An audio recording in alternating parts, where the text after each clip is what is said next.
This program is produced by the Global Network on Energy for Sustainable Development and facilitated by the United Nations Environment Program with support from the governments of Denmark and Germany.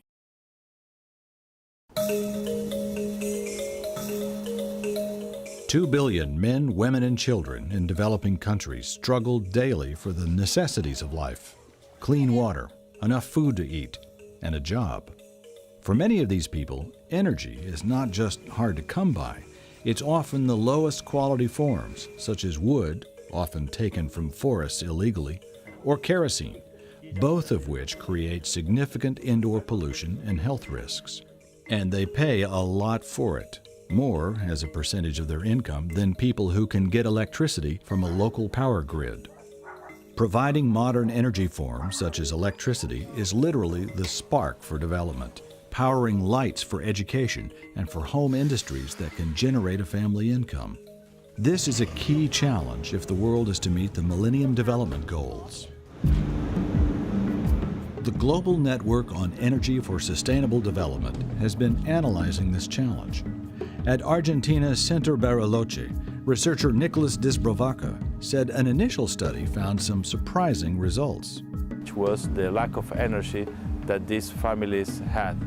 And in this first report that we have done at that time, we found that here in Latin America, the main problem of energy access was mainly in the urban sector, not for the poor that were living in the rural sector. The challenge to provide energy in poor urban areas is substantial. 1/3 of the rapidly increasing urban population dwell in slum areas and on unauthorized lands. Because they have no legal status, they are almost always denied access to a legal electricity connection. Further study by the Global Network on Energy for Sustainable Development investigated energy use by poor urban and peri-urban households, including the barriers to providing them with better access to clean and modern energy services, such as electricity. Researchers from GNESD centers in Africa, Asia, and Latin America participated in the study, including Professors Ram Shrestha and S. Kumar from the Asian Institute of Technology. In the case of Thailand, has been the requirement that the households need to have formal household registration before one is allowed to have legal access to electricity connection. As a result, those in the slum areas and many of the poor families, they were denied access to electricity supply.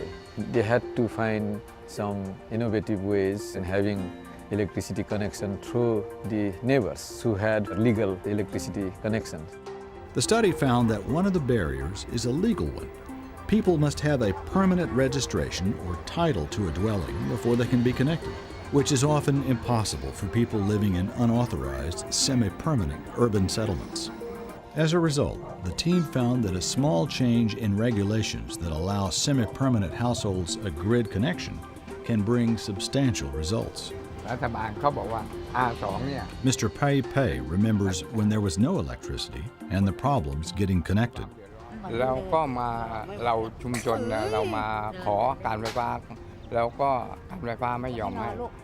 This small change by the Thai authorities for semi-permanent households has helped this woman gain a new electricity connection.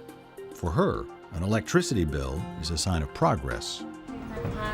For this woman, electricity means she can use modern appliances.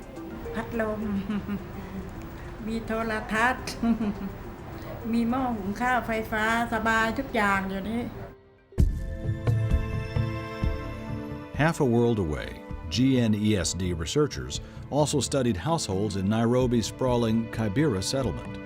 There, William Maganda has lived for 11 years with his 3 children. Sababu ukiangalia kwa saizi, our salary for 1 month is about 4,000.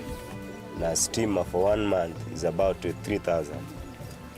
So unaona sasa ukiweka bili ya stima kwa hiyo salary ya 4,000 hauwezi. Sasa ilinibidi niache kutumia stima niendelee na maisha yangu. John Kamani from the Afroprin Network is also involved in the GNESD study. We looked at the situation and found that one of the things that could be immediately be implemented was providing flood lighting. There are no street lights here, and it can be very dark at night. It improves security in the area and also provides some lighting for children to do their homework. The difficult challenge of providing modern energy services to places like Nairobi's Kibera settlement will require both policy and financial support. The study found that the majority of the houses connected to electricity in the area either had illegal connections or were tapped from a single point. Energy services to the urban poor is very important because we find that a large proportion of the population based in Nairobi actually lives in these urban areas behind us, these informal settlements, and they do not have access to electricity. The work of the GNESD is important to the 1 billion people trapped in poor urban settlements. Without effective action, the major cities of tomorrow's developing world will be places of unparalleled inequality. To prevent this from happening, the GNESD study demonstrates that good policy is needed, along with targeted subsidies and better education. This is an urgent issue and one the GNESD will continue to investigate.